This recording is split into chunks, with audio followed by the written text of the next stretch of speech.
Today we'll be reading The Bet by Anton Chekhov. It was a dark autumn night. The old banker was pacing from corner to corner of his study, recalling to his mind the party he gave in the autumn 15 years ago. There were clever people at the party and much interesting conversation. They talked, among other things, of capital punishment. The guests, among them not a few scholars and journalists, for the most part disapproved of capital punishment. They found it obsolete as a means of punishment, unfitted to a Christian state and immoral. Some of them thought that capital punishment should be replaced universally by life imprisonment. "I don't agree with you," said the host. "I myself have experienced neither capital punishment nor life imprisonment. But if one may judge a priori, then in my opinion, capital punishment is more moral and more humane than imprisonment. Execution kills instantly. Life imprisonment kills by degrees. Who is the more humane executioner?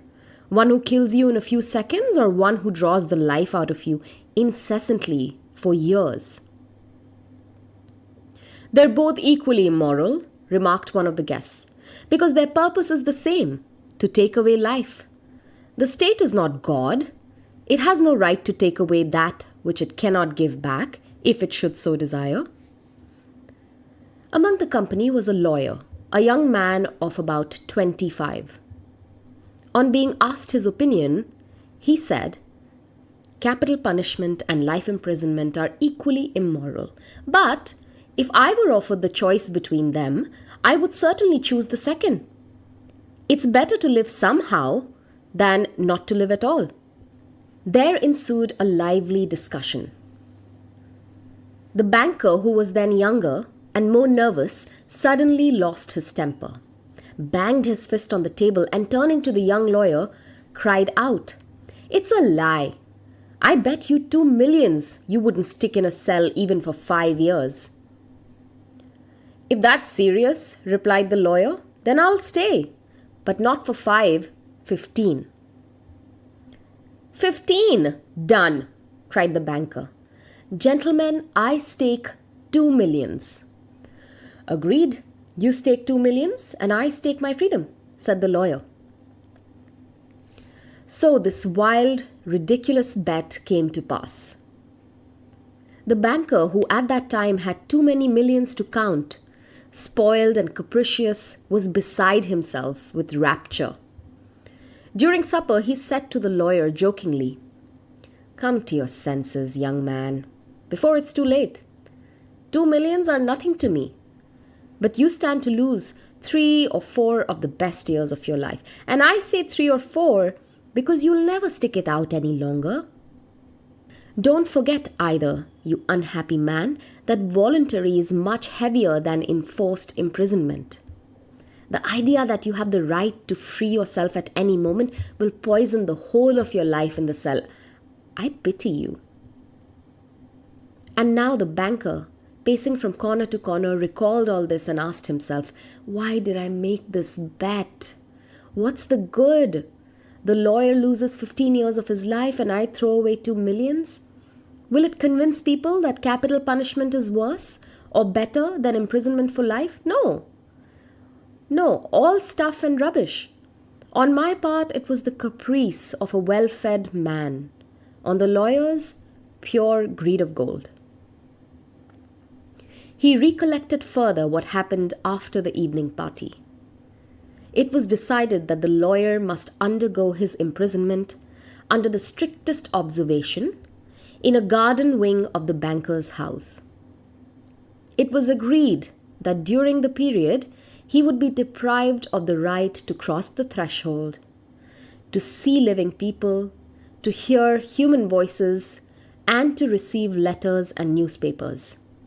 He was permitted to have a musical instrument, to read books, to write letters, to drink wine, and smoke tobacco. By the agreement, he could communicate, but only in silence, with the outside world through a little window specially constructed for this purpose. Everything necessary, books, music, wine, he could receive in any quantity by sending a note through the window. The agreement provided for all the minutest details, which made the confinement strictly solitary, and it obliged the lawyer to remain exactly 15 years, from 12 o'clock of November 14, 1870, to 12 o'clock of November 14, 1885. The least attempt on his part to violate the conditions, to escape if only for 2 minutes before the time, freed the banker from the obligation to pay him the 2 millions. During the first year of imprisonment, the lawyer, as far as it was possible to judge from his short notes, suffered terribly from loneliness and boredom. From his wing, day and night came the sound of the piano. He rejected wine and tobacco. Wine, he wrote, excites desires, and desires are the chief foes of a prisoner. Besides, nothing is more boring than to drink good wine alone. And tobacco spoils the air in his room. During the first year, the lawyer was sent books of a light character, novels with a complicated love interest, stories of crime and fantasy, comedies, and so on. In the second year, the piano was heard no longer, and the lawyer asked only for classics. In the fifth year, music was heard again, and the prisoner asked for wine. Those who watched him said that during the whole of that year, he was only eating, drinking, and lying on his bed. He yawned often and talked angrily to himself. Books he did not read. Sometimes at night he would sit down to write. He would write for a long time and tear it all up in the morning. More than once he was heard to weep.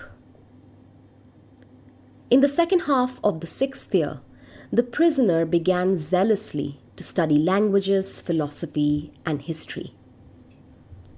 He fell on these subjects so hungrily that the banker hardly had time to get books enough for him. In the space of 4 years, about 600 volumes were bought at his request. It was while that passion lasted that the banker received the following letter from the prisoner. My dear jailer, I'm writing these lines in 6 languages. Show them to experts, let them read them. If they do not find one single mistake, I beg you to give orders to have a gun fired off in the garden.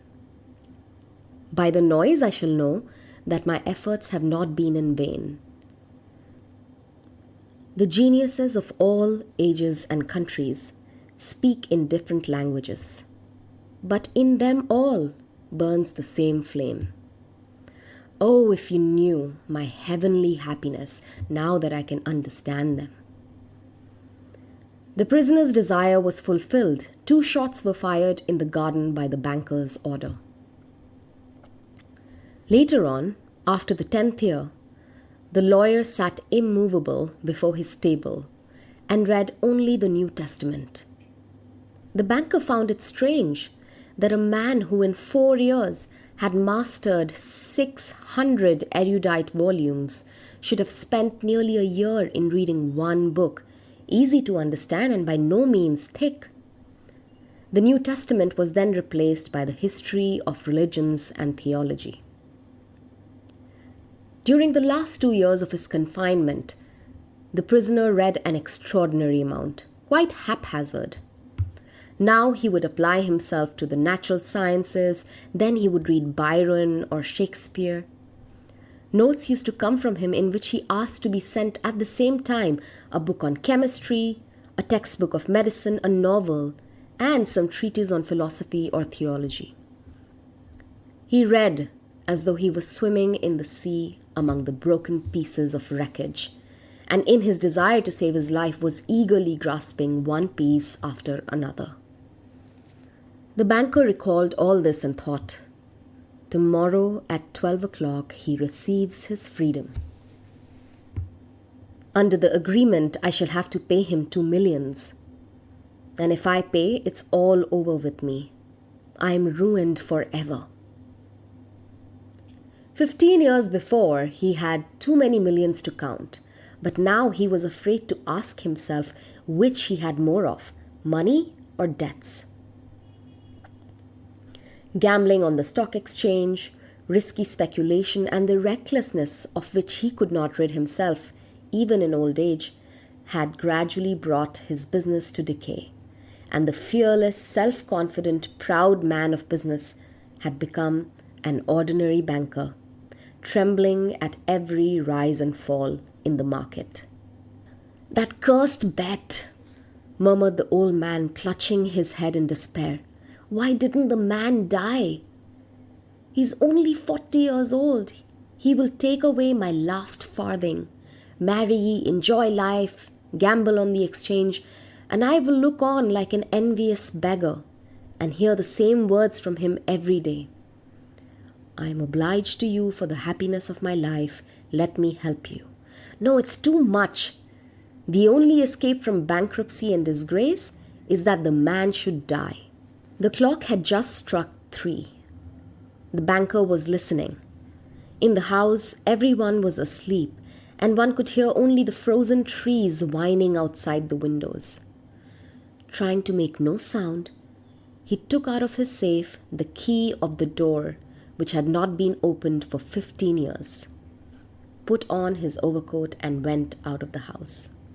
Trying to make no sound, he took out of his safe the key of the door which had not been opened for 15 years, put on his overcoat, and went out of the house. The garden was dark and cold. It was raining. A keen, damp wind hovered, howling all over the garden, and gave the trees no rest. Though he strained his eyes, the banker could see neither the ground, nor the white statues, nor the garden wing, nor the trees. Approaching the place where the garden wing stood, he called the watchman twice. There was no answer. Evidently, the watchman had taken shelter from the bad weather and was now asleep somewhere in the kitchen or the greenhouse. "If I have the courage to fulfill my intention," thought the old man, "the suspicion will fall on the watchman first of all." In the darkness, he groped for the stairs and the door, and entered the hall of the garden wing, then poked his way into a narrow passage and struck a match. Not a soul was there. Someone's bed, with no bedclothes on it, stood there, and an iron stove was dark in the corner. The seals on the door that led into the prisoner's room were unbroken. When the match went out, the old man, trembling from agitation, peeped into the little window. In the prisoner's room, a candle was burning dim. The prisoner himself sat by the table. Only his back, the hair on his head, and his hands were visible. On the table, the 2 chairs, the carpet by the table, open books were strewn. 5 minutes passed, and the prisoner never once stirred. 15 years' confinement had taught him to sit motionless. The banker tapped on the window with his finger, but the prisoner gave no movement in reply. Then the banker cautiously tore the seals from the door and put the key into the lock.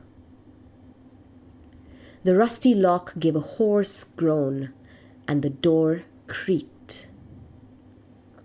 The banker expected instantly to hear a cry of surprise and the sound of steps.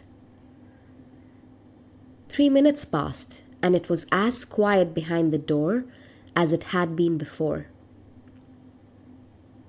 He made up his mind to enter. Before the table sat a man unlike an ordinary human being.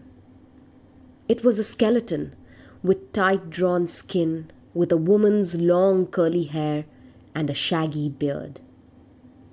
The color of his face was yellow, of an earthy shade, the cheeks were sunken, the back long and narrow, and the hand upon which he leaned his hairy head was so lean and skinny that it was painful to look upon.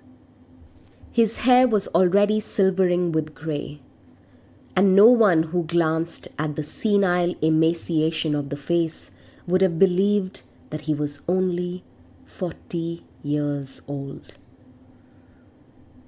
On the table before his bended head lay a sheet of paper on which something was written in a tiny hand. "Poor devil," thought the banker, "he's asleep and probably seeing millions in his dreams. I have only to take and throw this half-dead thing on the bed, smother him a moment with the pillow, and the most careful examination will find no trace of unnatural death. But first, let us read what he has written here." The banker took the sheet from the table and read, "Tomorrow at 12 o'clock midnight, I shall obtain my freedom and the right to mix with people. But before I leave this room and see the sun, I think it is necessary to say a few words to you. On my own clear conscience and before God who sees me, I declare to you that I despise freedom, life, health, and all that your books call the blessings of the world. For 15 years I have diligently studied earthly life. True, I saw neither the earth nor the people, but in your books I drank fragrant wine, sang songs, hunted deer and wild boar in the forests, loved women and beautiful women, like clouds ethereal, created by the magic of your poet's genius. They visited me by night and whispered me wonderful tales, which made my head drunken. In your books I climbed the summits of Elbrus and Mont Blanc, and saw from thence how the sun rose in the morning, and in the evening overflowed the sky, the ocean and the mountain ridges with a purple gold. I saw from thence how above me lightnings glimmered, cleaving the clouds. I saw green forests, fields, rivers, lakes, cities. I heard sirens singing and playing of the pipes of Pan. I touched the wings of beautiful devils who came flying to me to speak of God. In your books, I cast myself into bottomless abysses, worked miracles, burned cities to the ground, preached new religions, conquered whole countries. Your books gave me wisdom. All that unvarying human thought created in the centuries is compressed to a little lump in my skull. I know that I am more clever than you all. And I despise your books, despise all worldly blessings and wisdom. Everything is void, frail, visionary and delusive like a mirage. Though you be proud and wise and beautiful, yet will death wipe you from the face of the earth like the mice underground. And your posterity, your history, and the immortality of your men of genius will be as frozen slag, burnt down together with the terrestrial globe. Though you be proud and wise and beautiful, yet will death wipe you from the face of the earth like the mice underground. And your posterity, your history, and the immortality of your men of genius will be as frozen slag, burnt down together with the terrestrial globe. You are mad and gone the wrong way. You take lie for truth and ugliness for beauty. You would marvel if by certain conditions there should suddenly grow on apple and orange trees instead of fruit frogs and lizards, and if roses should begin to breathe the odor of a sweating horse. So I do marvel at you, who have bartered heaven for earth. I do not want to understand you. And that I may show you indeed my contempt for that by which you live, I waive the 2 millions of which I once dreamed of as paradise and which I now despise. That I may deprive myself of my right to them, I shall come out from here 5 minutes before the stipulated term, and thus shall violate the agreement. When he had read, the banker put the sheet on the table, kissed the head of the strange man, and began to weep. He went out of the wing. Never at any other time, not even after his terrible losses on the exchange, had he felt such contempt for himself as now. Coming home, he lay down on his bed, but agitation and tears kept him long from sleep. The next morning, the poor watchman came running to him and told him that they had seen the man who lived in the wing climbing through the window into the garden. He had gone to the gate and disappeared. Together with his servants, the banker went instantly to the wing and established the escape of his prisoner. To avoid unnecessary rumors, he took the paper with the renunciation from the table and on his return locked it in his safe.